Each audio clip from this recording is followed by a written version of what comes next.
Girlies, it's Tammy. Welcome back to my channel. So in today's video, as you can see, my makeup is half done. I've already done my foundation, eyebrows and eyeshadow. Today's eyeshadow is the Neve Cosmetics palette. This is called it's an Italian brand, so it kind of has Italian names, so I don't really know how to say it, but I think it's Scurissimi palette. I think that's how you say it, but it's full of these gorgeous deep dark shades, and these eyeshadows, guys, are like so pigmented. I don't think you understand. Like, I took the smallest amount and even on the eyes they perform beautifully. But anyways, today's video is not about the palette. I just wanted to tell you what's on my eyes. Today's video is actually all about the new Maybelline Age Rewind darker shades. Now, they did decide to release 2 darker shades here in the UK. It did look like they possibly had 4 or 5 darker shades in the USA, but in the UK they've only released 2. They have this one, which is called number 10 Caramel, and they also have one darker. I can't remember what it's called. Let me go onto the Superdrug website. Oh my god, guys, the darkest shade is called Tan,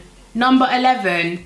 And the way they've actually displayed it on the website, it looks like it's dark, but it's called Tan, so it can't be that dark.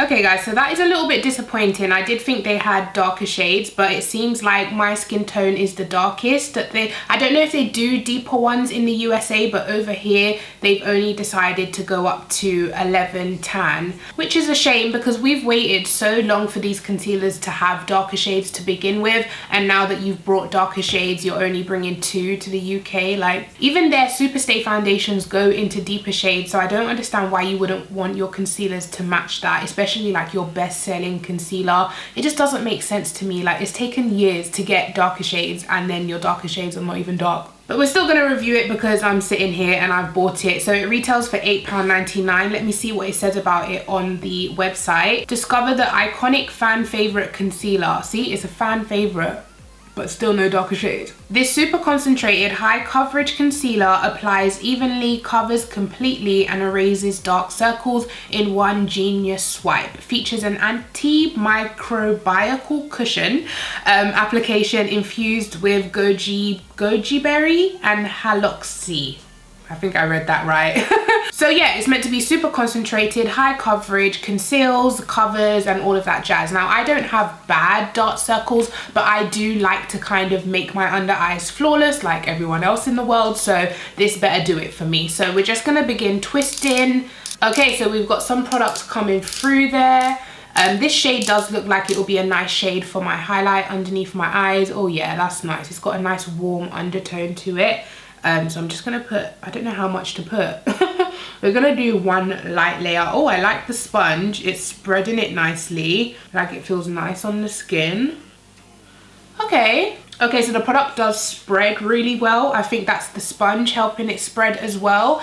So I'm gonna put that down, and now I'm gonna take my LA Girl blending out spongy thingy-majig, and I'm just gonna begin tapping that in. Now, I do wanna get pretty close up with the mirror so I can see what's going on here. It's a really nice color for my skin tone. I really do like the color. I wish everyone could find their perfect color. Okay, so far it's blended out beautifully. It's a nice finish under the eyes. It's not full coverage. I would say at the moment it's medium. I'm gonna add another layer to see maybe if it's buildable, but bear in mind I am used to my Revolution Conceal and Define Concealer, which is really like genuinely full coverage. Yeah, it blends out effortlessly.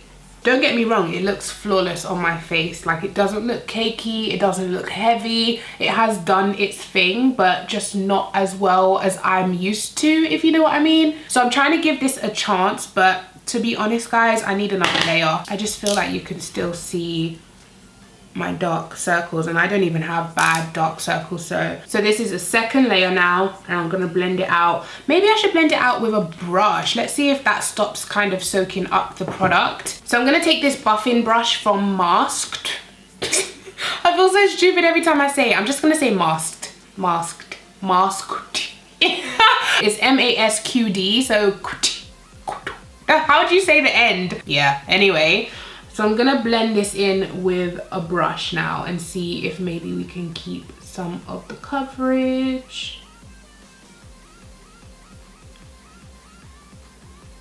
Yeah, much better. We're at what was that, Tammy?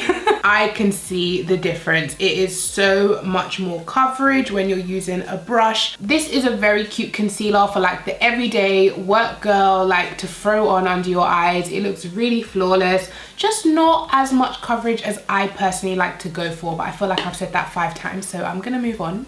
So now I'm gonna try set it using my, I feel like I want another layer. It's bugging me. I feel like I can still see a bit of darkness here. One more layer. Seriously, just one more and then I'm done. Cause this is my 3rd layer, oh my gosh. And I'm gonna take the brush this time and try keep the coverage. Okay, so that's better. It's decent, guys. It's a decent concealer, but it's like double the price of my favorite Holy Grail concealer. So it's kind of like, okay. So now I'm gonna take some of the Sacha Buttercup Light Powder, which looks like this, and I'm gonna take this side on a sponge and then this side on a brush so we can see, you know, which sets better. By the way, I did use the Maybelline Superstay Foundation today, so Maybelline concealer and foundation should work good together. So I'm gonna do this side with a sponge and just press that under my eyes. So the goal is once we dust away the powder, it should look super flawless, I'm hoping. Okay, and then this side, we're gonna use a brush to kind of press that in. I'm also gonna just use the brush to dab it over the rest of my face. Now I'm not gonna do a wear test of this concealer only because I've got so much to do today and I don't think I'll have time to film later, but I will try and leave my thoughts down in the description box for you guys, like an update of how it lasted throughout the day. So yeah, so far it looks really nice underneath my eyes, nice and flawless. Now we're gonna go ahead and dust it away. So I'm just taking a little dab of my MAC Mineralized Skin Finish in dark and just dusting away the excess powder. Okay, so far I would definitely give it a 8 out of 10. It looks flawless on my face. It's definitely got coverage, don't get me wrong. It's just not as full as what I usually use, if that makes sense. For the price, it's a really good concealer. I can definitely see why everyone likes the formula and stuff. I would definitely use it when my Revolution concealer has run out and I'm waiting for a restock. I will definitely use this. It's not like, I wouldn't throw it away. It's not that bad where I'm like, it's not bad at all. I wouldn't throw it away. And yeah, I will use it again, so I hope that helps. So I'm gonna go complete the rest of my face quickly, like bronzer and all of that jazz, and then I'll come back. Actually, I don't need to come back, we're done. So yeah guys, that is my thoughts on the new Maybelline Age Rewind concealers. They need deeper, darker shades here in the UK. Like, don't try play me, okay? Please give this video a thumbs up. Please subscribe to my YouTube channel and I'll catch you guys in my next one. Take care, bye.